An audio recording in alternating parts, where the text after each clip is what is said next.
Animas Forks is one of Colorado's best preserved and most famous ghost towns, which is visited by hundreds of thousands of people every year. But what is it about the town's 150-year-long history that brings so many people into the San Juan Mountain? My name is Zane, and today we will discover the story of riches, hardship, and grit that defined the town's residents, as well as those who fought to save its structures from total collapse.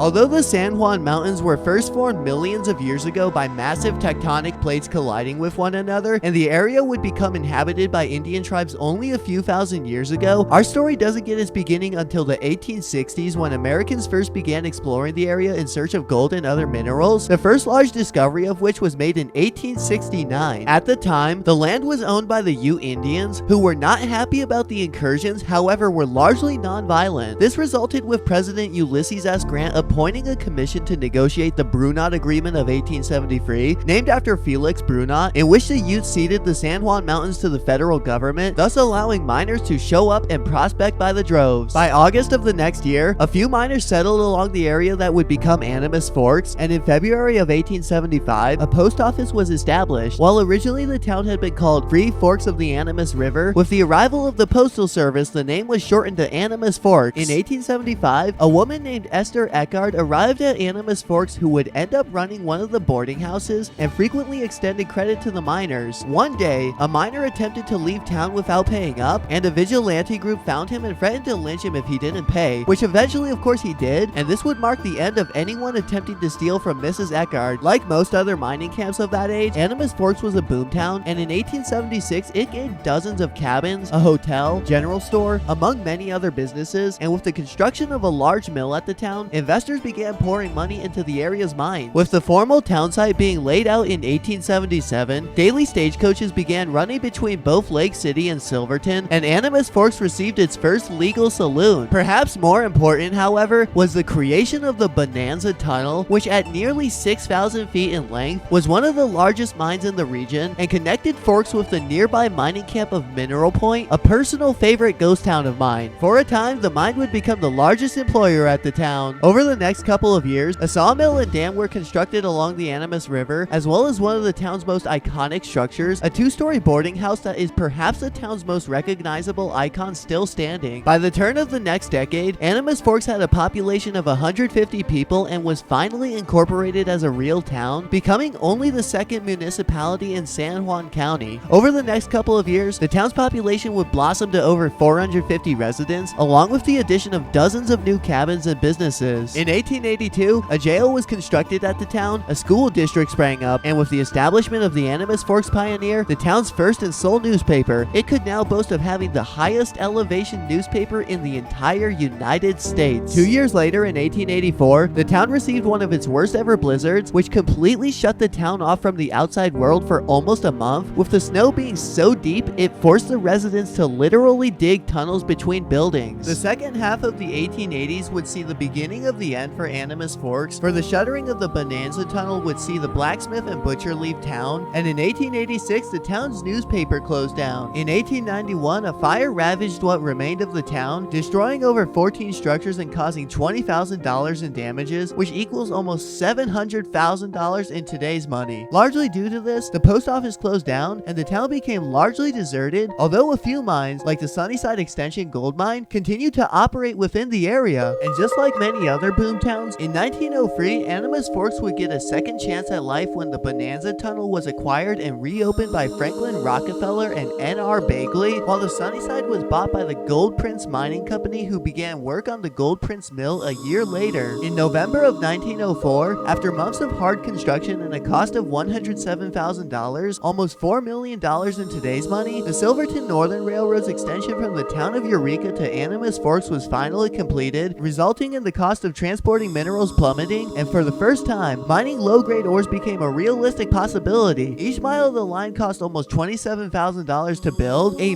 massive expense for such a short line, demonstrating how difficult building railroads in the rugged San Juans was. The Silverton Northern, originally founded in 1895, was one of 3 railroads built by Otto Mears, a man who, due to his efforts creating toll roads and railroads throughout the area, would become known as the Pathfinder of the San Juans. Not only did the Northern serve service the towns along the way to Animas Forks like Howardsville and Eureka. An extension line was also built into Cunningham Gulch to support the old 100 mine. The post office was reopened and a 12,000-foot long aerial tramway was constructed to support the new mill. Upon its completion in 1905, the Gold Prince Mill became the largest and most expensive mill in all of Colorado, and it had 100 stamps and could process 500 tons of ore per day. Despite its grandeur, the Gold Prince would only operate for 2 years before its owners were bankrupt by 1907, and it would shut down just 3 years later in 1910. Nevertheless, the town's economy continued to be carried by the Bonanza Tunnel, where the large Frisco Mill, one of Colorado's largest surviving mills, was built in 1912, serviced by a branch of the Silverton Northern Railroad. Lumber was milled near Durango and transported to the site by train. The Frisco Mill was completely powered by electricity and had some of society's latest amenities, including telephone service. With almost 50 people working at the mine and mill, numerous other buildings were constructed to support the operation, such as a compressor, manager's office, blacksmith shop, among many other structures. However, on September 3rd, 1913, a fire ripped through the town and destroyed 4 of the largest buildings, and after the Frisco Mill closed down in 1914, the town was once again deserted, with the post office closing in November of 1915. The last time that trains ran out of the town was when the Gold Prince Mill was dismantled in 1917 and taken to help with the construction of the new Sunnyside Mill in nearby Eureka, a town that I made a documentary about, which will be linked in the top right hand corner and description. The Columbus Mine, which I think was the last mine operating at the site of Animas Forks, although not the last in the area, closed down in 1939. It's possible that one residency was occupied between the 1940s to 60s. However, aside from that, Animas Forks sat completely abandoned for many years to come.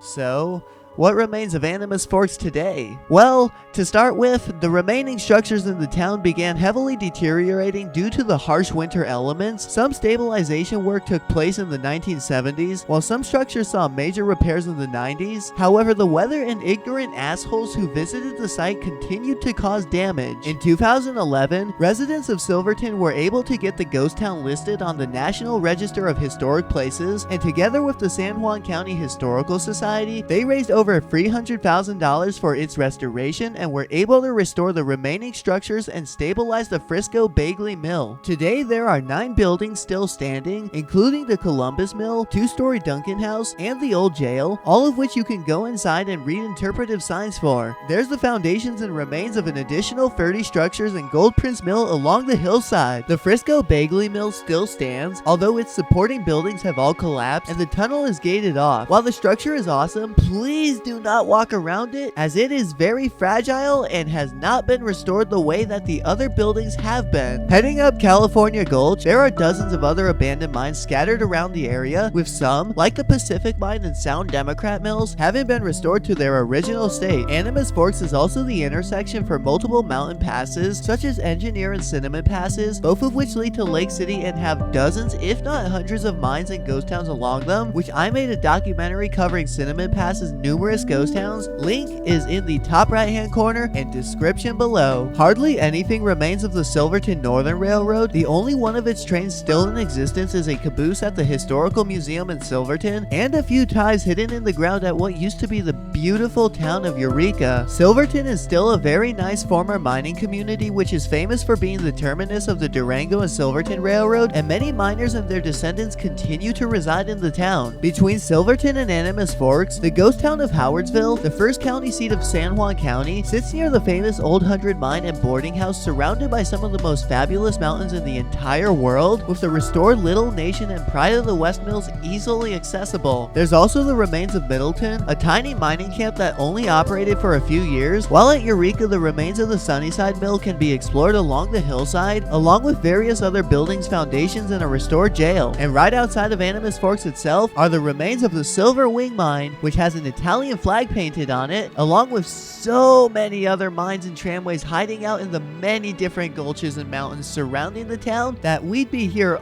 all damn day if we tried to discuss them. Animas Forks remains one of the best and most fascinating Colorado ghost towns to visit, having played a key role in the history of the San Juan Mountains, with thousands of miners settling in the area, attempting to strike it rich, however most finding themselves in a bust. The legacy of the American pioneers and miners can still be found felt today whenever you explore the Rocky Mountains of Colorado and the many abandoned mines that continue to stand among them. And thanks to viewers like you, the stories of the men and women who built our state and country will continue to last for generations to come.